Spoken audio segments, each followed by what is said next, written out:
It's Dr. Ron Miller again with CashBasedPhysiotherapy.org, and we're going to step 4 now.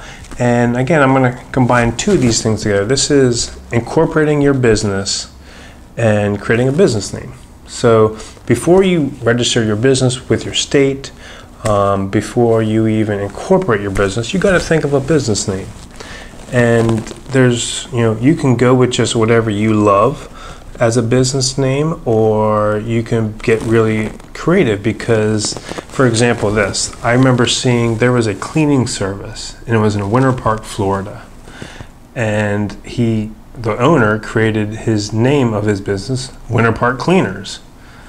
So if anyone is searching in Winter Park for a cleaning service, he doesn't have to do anything. He's going to pop up because his business name has all the keywords in there already. So there is a strategy to this, that you could do something like that using some certain keywords in your name to target your certain audience. If you want to target runners only, maybe you have some sort of running keyword in your business name because you'll come up on searches. So there is a strategy to that. Now, most people, like my name is Ron Miller, most people think they do Miller Physiotherapy.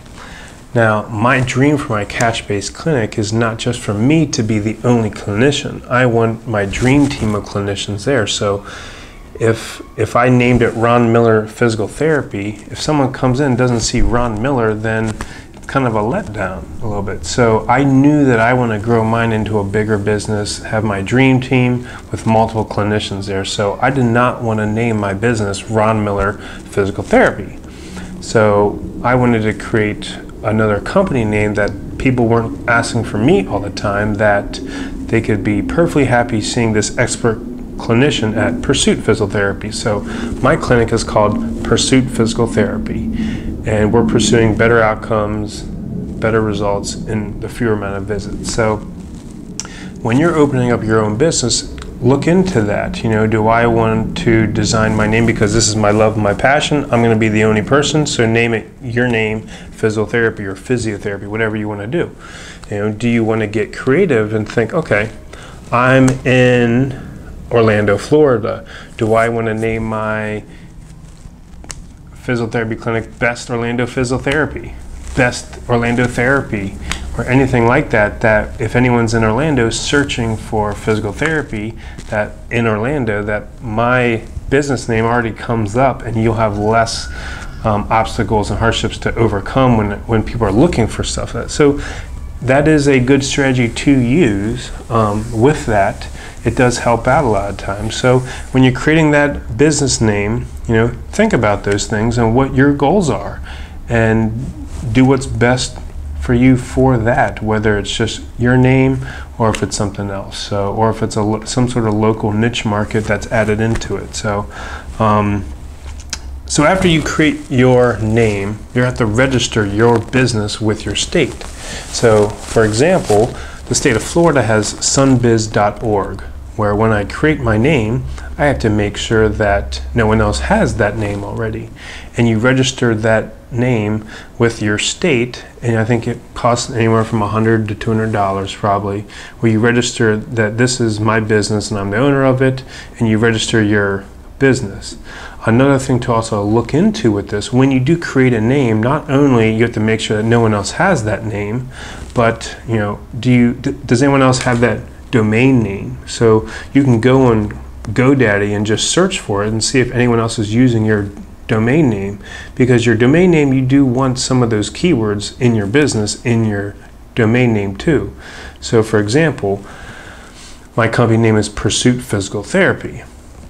There's no one in the state of Florida that is using Pursuit Physical Therapy. There is a guy in Washington State, I believe, who calls his practice Pursuit Physical Therapy, but it's registered under something else. So he calls his clinic Pursuit Physical Therapy, but I think his company is registered underneath his own name. So I own the exclusive rights to Pursuit Physical Therapy right now in the state of Florida, and I'm not trademarking anything right now with my name. Maybe if I was going to expand into other states, maybe I'll look into it, but right now I don't have to worry about it. So then when it came time to my domain name, No one had Pursuit Physical Therapy, so I just, I wanted it shorter. I didn't want a long domain name, so I just picked www.pursuittherapy.com. Keep it simple. And then the next part after that, when you have your business name, you have your business registered with your state, and you have a good domain name that matches your business name, now it's time to incorporate your business. And this is where you have to involve a lawyer or a CPA, because we don't know this stuff, and you need to do what's best for you and your goals. So I highly recommend you meeting with a lawyer or a CPA to discuss this with you. Can you open your business as an LLC and then get taxed like an S Corp? That's what Pursuit is, and that's what my legal team and I decided to do with this. That's best for me. Do you want to be incorporated? Do you want to be a P LLC? What's the benefit? What's the, these are questions that we don't know, and you have to consult with someone to do this. So when you're going to incorporate your business, I recommend you meet with a lawyer and a CPA, make sure things work out to meet your goals, and you're doing it right, and then you can incorporate it through like LegalZoom.com. It's fairly cheap, or you can have your lawyer do that stuff for you. So when it comes time to selecting a business name, take factor into some of the things that we discussed today. Create a great business name that works for you. Then step 2 is look into registering your business with your state, and then look at some domain names and make sure that it's not taken, that it meets your needs. And then the last step, when you're going to incorporate your business, make sure you consult with your lawyer and CPA, make sure things work out to meet your goals and needs, and you're doing it right. So thanks again for tuning in. If you have questions, let me know, and stay tuned to step 5.